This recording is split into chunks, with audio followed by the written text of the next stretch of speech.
ഇപ്പോൾ ഈ വിദേശത്ത് MBBS എന്ന് പറയുമ്പോൾ ഏറ്റവും കൂടുതൽ കേൾക്കുന്ന കാര്യമാണ് FMG എക്സാം. അത് ടഫാണെന്നുള്ളത് നമ്മൾ അംഗീകരിക്കുന്നു. പക്ഷെ നിങ്ങൾ ഫസ്റ്റ് അറ്റംപ്റ്റിൽ, എസ്പെഷ്യലി നിങ്ങൾ ഫ്രണ്ട്സ് ഒരുമിച്ച് ഫസ്റ്റ് അറ്റംപ്റ്റിൽ പാസ്സാവാന്ന് പറയുമ്പോൾ എങ്ങനെയായിരുന്നു നിങ്ങളുടെ പ്രിപ്പറേഷൻ, അല്ലെങ്കിൽ എന്താ നിങ്ങൾ ഈ എക്സാമിനെ കുറിച്ച് മനസ്സിലാക്കി വെച്ചുള്ളത്? FMG എക്സാം അതിൻ്റെ പ്രിപ്പറേഷൻ സ്റ്റാർട്ട് ചെയ്തത് നമ്മൾ തേർഡ് ഇയറിലാണ്. തേർഡ് ഇയറിലെങ്കിൽ നമ്മൾ മിനിമം സ്റ്റാർട്ട് ചെയ്യണം. ഞാൻ സെക്കൻഡ് ഇയർ നമ്മൾ ടെക്സ്റ്റ് ബുക്ക് അതൊക്കെയാണ് വായിച്ചുകൊണ്ടിരുന്നത്. അപ്പോഴാണ് കുറച്ച് ആപ്സ് ഒക്കെ ഉണ്ടെന്ന് പറഞ്ഞാൽ പ്രെപ്ലാഡർ, മാരോ, അങ്ങനെ കുറച്ച് ആപ്സ് ഉണ്ട്. അപ്പം ഞാൻ പ്രെപ്ലാഡർ സബ്സ്ക്രിപ്ഷൻ എടുത്തു. പിന്നെ ഒരു കൺസിസ്റ്റൻസി ആയിട്ട് പഠിക്കാൻ തുടങ്ങി. എന്ന് വെച്ചാൽ നമ്മുടെ ക്ലാസ് കഴിഞ്ഞിട്ട് ഫ്രീ ടൈംസ്, അത് കഴിഞ്ഞിട്ട് നമുക്ക് ഒരു ക്ലാസ് ഒക്കെ എന്ന് പറയുമ്പോൾ ഒരു ഉച്ച വരെ അല്ലെങ്കിൽ ഉച്ചയ്ക്ക് ശേഷം അങ്ങനെയൊക്കെ ക്ലാസ് ചെയ്യുന്നത്. അപ്പോൾ ഫ്രീ ടൈം ഫുള്ളും ലൈബ്രറി, പിന്നെ ഔട്ട് സൈഡും നമുക്ക് പബ്ലിക് ലൈബ്രറി ഒക്കെ ഉണ്ട്. അപ്പോൾ അവിടെയൊക്കെ പോയിരുന്നു നമ്മൾ ടൈം വേസ്റ്റ് ചെയ്യാതെ പ്രിപ്പയർ ചെയ്യായിരുന്നു. നേരത്തെ മുതലുള്ള പ്രിപ്പറേഷൻ ആണ്, അതെ, അതുകൊണ്ടാണ് നിങ്ങൾക്ക് പിന്നെ കോഫി ഷോപ്സ് അവിടെയൊക്കെ പോയി നമുക്ക് പഠിക്കാൻ പറ്റും.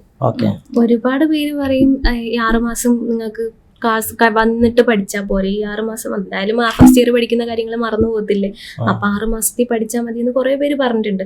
പക്ഷെ അത് ശുദ്ധ വിഡ്ഢിത്തരമാണ്.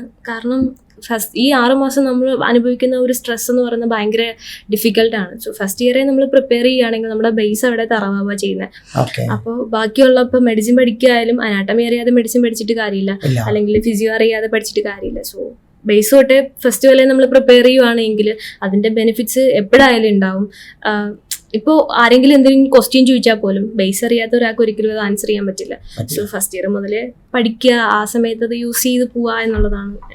അതുമല്ല, ഇപ്പം നമുക്ക് 19 സബ്ജക്ട്സ് പഠിക്കാൻ എല്ലാവർക്കും കഴിയും. പക്ഷെ നമ്മൾ എത്രത്തോളം റിവൈസ് ചെയ്യുന്നില്ല കാര്യം. അപ്പം നമ്മളിപ്പം നേരത്തെ തുടങ്ങിയാൽ ഇപ്പം ഫൈനൽ ഇയർ നമുക്ക് റിവൈസ് ചെയ്യാൻ നല്ല ടൈം കിട്ടും. അപ്പോൾ സ്ട്രെസ് ഫ്രീ ആയിരിക്കും. മനസ്സിലായി. അപ്പം ഇത് ഇങ്ങനെ ഡീറ്റെയിൽ ആയിട്ട് പഠിക്കുന്നത് കൊണ്ട് ഇപ്പോൾ നാട്ടിലെ PG ലെവലിലേക്കൊക്കെ വളരെ സപ്പോർട്ടീവാണ്. നമ്മുടെ എസ്പെഷ്യലി FMGs നന്നായിട്ട് ക്രാക്ക് ചെയ്യുന്നുണ്ട്.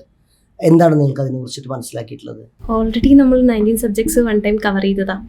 ഇത് ഒരു 3 or 4 ടൈംസ് റിവിഷൻ കഴിഞ്ഞതാ. എങ്കിൽ മാത്രമേ FMG പാസ്സാവാൻ പറ്റുള്ളൂ. അപ്പൊ അങ്ങനെ ഒരാൾക്ക് വീണ്ടും അത് റിവൈസ് ചെയ്താൽ മതി. ഒന്നേ നീ 90 സബ്ജക്ട്സ് പഠിക്കേണ്ട ആവശ്യമില്ല. Already we have notes, everything is with us. So we have to just revise that.